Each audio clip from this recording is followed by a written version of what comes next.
నమస్తే. ఇన్నాళ్ళు నన్ను సపోర్ట్ చేస్తూ, ఎంకరేజ్ చేస్తూ మీ ప్రేమని నాకు అందిస్తున్న ప్రతి ఒక్కరికి కృతజ్ఞతలు. అలాగే ఈ వీడియో కూడా ఖచ్చితంగా మీకు ఉపయోగపడుతుంది. లైక్, షేర్ అండ్ సబ్స్క్రైబ్ చేసి మీ సపోర్ట్‌ని నాకు అందించండి. అలాగే ఈ వీడియో పట్ల మీకున్న అభిప్రాయాన్ని కామెంట్ సెక్షన్‌లో కామెంట్ చేసి తెలియజేయండి. ఇప్పుడు వీడియోని చూద్దాం. నమస్తే. Welcome to our channel. నేను కుప్పా పద్మిని. ప్రస్తుతంతో పాటు ప్రముఖ ఆధ్యాత్మికవేత్త, ప్రముఖ న్యూమరాలజిస్ట్ లక్ష్మీ నరసింహస్వామి ఉపాసకురాలు శ్రీమతి స్రవంతి గారు మనతో పాటు ఉన్నారు. మాట్లాడదాం. నమస్తే అక్క. నమస్తే పద్మిని. అక్క, తల్లిదండ్రులు చేసినటువంటి పాపాలు పిల్లలకి వస్తాయా అనే ధర్మ సంక్లిష్టమైనటువంటి ప్రశ్న ఖచ్చితంగా ఇది. ఎందుకంటే బాధ అనిపిస్తుంది. తెలిసి తెలియక ఒకవేళ తప్పులు చేస్తే అది ఇప్పుడు తెలుసుకున్న తర్వాత పుడతారు ఆబ్వియస్‌గా పిల్లలు. ఆ వయసులో ఉన్నప్పుడు ఏదో తప్పులు జరిగాయి అని అనుకుందాము. ఒక వయసు వచ్చిన తర్వాత పెళ్లి చేసుకుంటారు. పెళ్ళైన తర్వాత పిల్లలు పుడతారు. బాధ అనిపిస్తుంది. ఆ తప్పులు వీళ్ళ మీదకేమైనా వస్తాయా? డెఫినెట్‌గా అది ఎట్లా దీని నుంచి బయటపడాలి? ఆస్తులు ఇచ్చినప్పుడు డెఫినెట్‌గా మరి పాపాలు కూడా వస్తాయి. పుణ్య కర్మలు కూడా వస్తాయి అని చెప్తూ ఉంటారు. దీన్ని సమన్వయం పరుచుకోవటం ఎట్లా? అవి పిల్లలకి అంటకుండా అవి ఎలా చేయాలి చెప్పాలి అంటే మా జీవితం గురించి చెప్పాలి కొంచెం. మా అమ్మ వాళ్ళ గురించి కానివ్వు, వాళ్ళ పెద్దవాళ్ళ గురించి కానివ్వు చెప్పాలి. ఇది ఎవరిని కూడా కించపరచాలనో లేకపోతే వాళ్ళ జీవితాల గురించి చెప్పాలనో కాదు నేను చెప్పేది.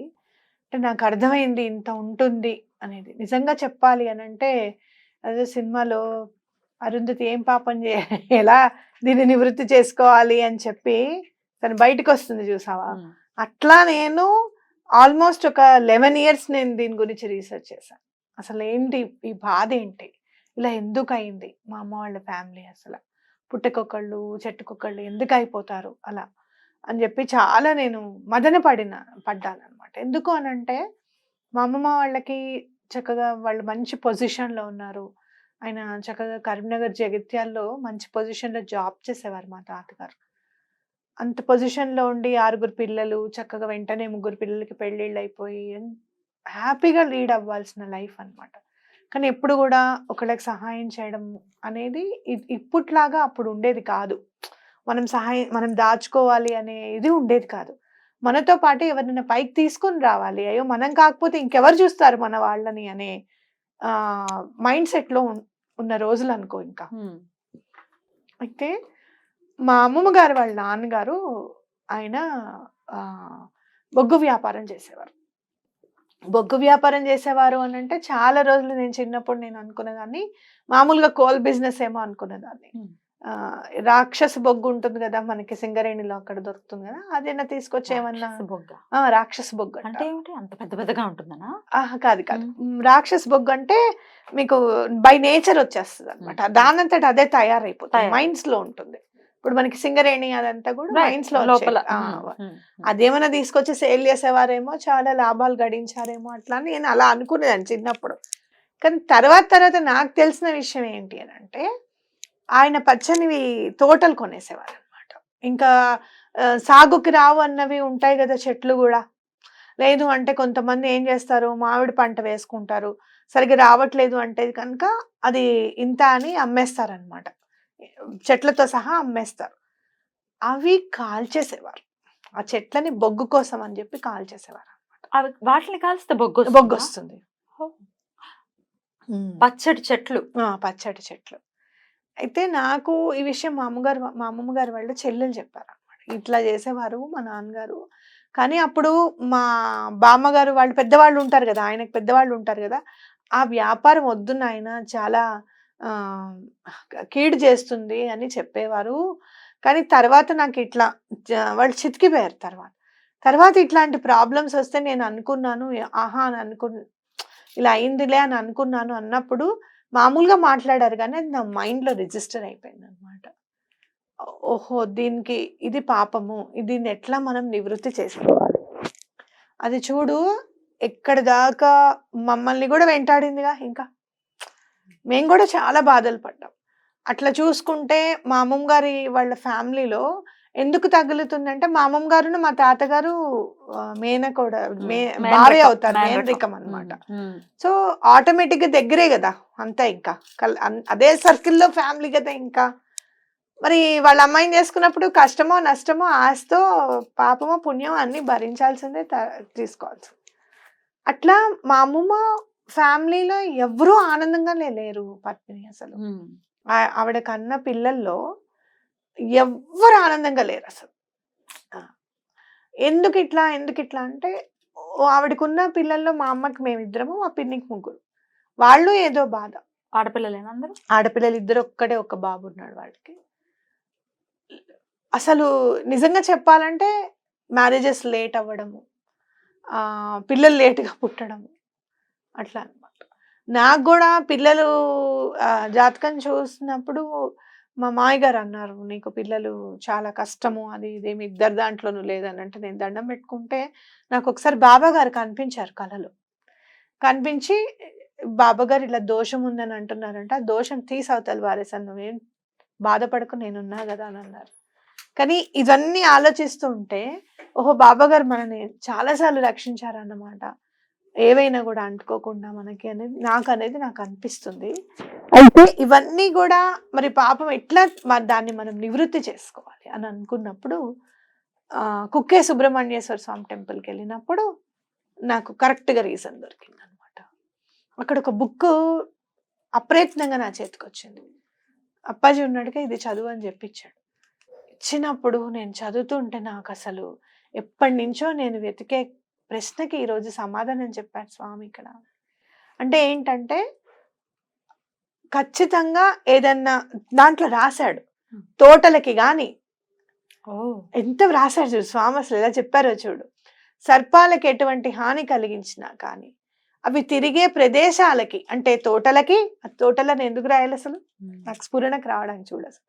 అంటే తోటలకి, చెట్లు, అవి చెట్లని కొట్టేయడము ఇలాంటివి చేయకూడదు. తోటలని నాశనం పరిచినప్పుడు, తోటలకి హాని కలిగించినప్పుడు కూడా ఈ సర్పానికి సంబంధించిన పాపం తప్పకుండా తగులుతుంది అని, వాళ్ళందరూ కూడా బాధపడతారు అని, వాళ్ళకి తప్పకుండా ఈ బాధ కలుగుతుంది, ఇది అంటుకుంటుంది ఈ పాపం అని ఖచ్చితంగా చెప్పబడింది. వాళ్ళందరూ కూడా ఆశ్లేషాబలి పూజ చేసుకోవాలి అని చెప్పారు.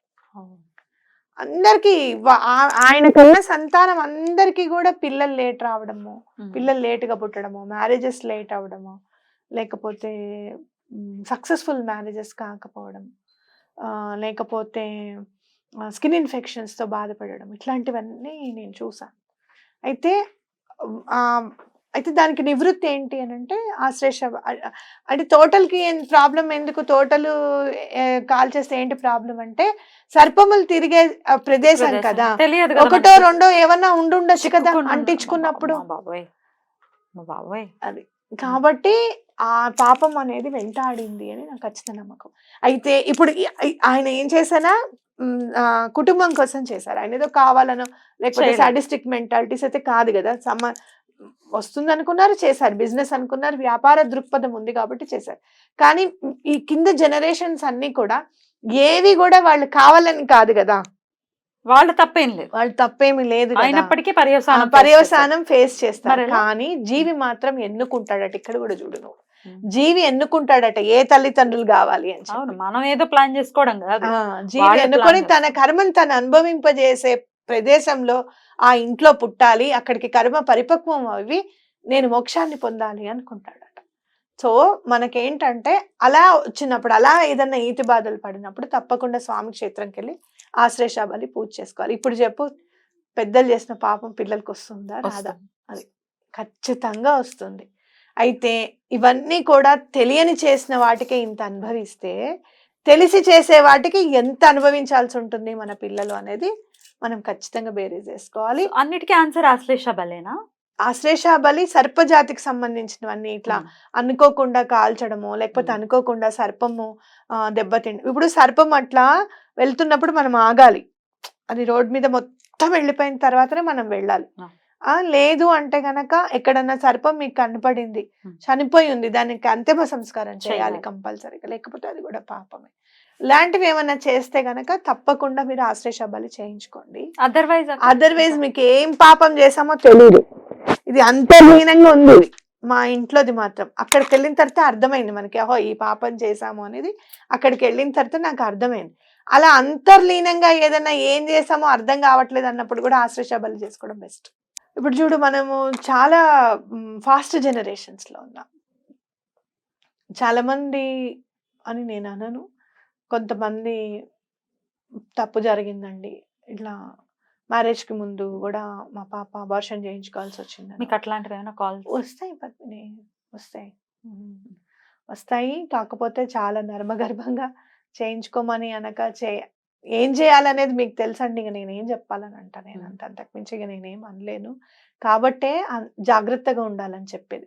పెళ్ళికి ముందు జాగ్రత్తగా ఉండాలి అని చెప్పేది ఎందుకు అనంటే, వివాహ బంధం అత్యంత పవిత్రమైనది.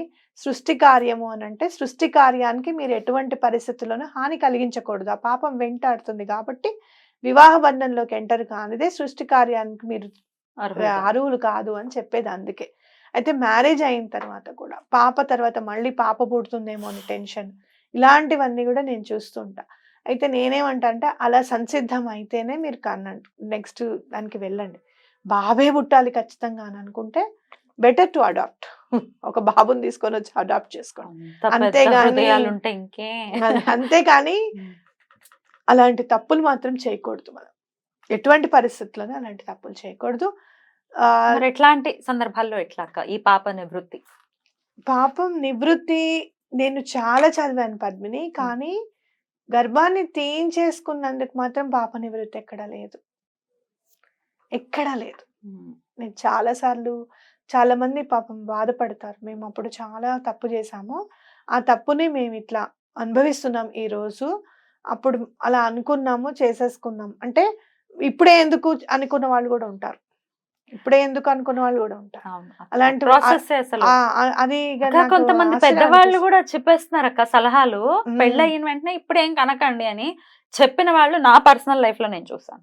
ఇప్పుడేం కనకండి, అసలు ఏమైనా అర్థం ఉందా అట్లాంటి మాటలు? తర్వాత హాస్పిటల్ చుట్టూ తిరగడాలు. అది చిన్నపిల్లల ఏమన్నా వీళ్ళు ఏమన్నా 21 years కి పెళ్లి చేసేసారా మగ పిల్లలకి? కదా. ఇప్పుడే కనకండి, కొన్నాళ్ళు ఎంజాయ్ చేయండి. అసలు పెద్దవాళ్ళు మాట్లాడే మాటలు అవి. రాముల వారికి దశరథుడును కౌసల్య కూడా చెప్పలేదేమో. ఆయన ఎంత చిన్నవాడు పాపం పెళ్లికి, అవునా కదా. ఇటు అదేంటి విశ్వామిత్రుడు తీసుకెళ్ళినప్పుడు కూడా 16 సంవత్సరాల పిల్లవాడే, చాలా పసివాడే అని దశరథుడు అంటూ ఉంటారు కదా. మరి ఓ సంవత్సరం తిరిగాడేమో పోనీ అనుకుందాం.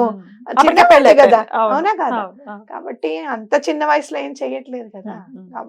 అవన్నీ ఏంటంటే మూర్ఖపు మాటలు అన్నమాట. మనసులో ఏదో పెట్టుకొని అవతల వాళ్ళని సాధిద్దాం అని అనుకోవడానికి ఈ మాటలు అన్నమాట, అవునా కదా.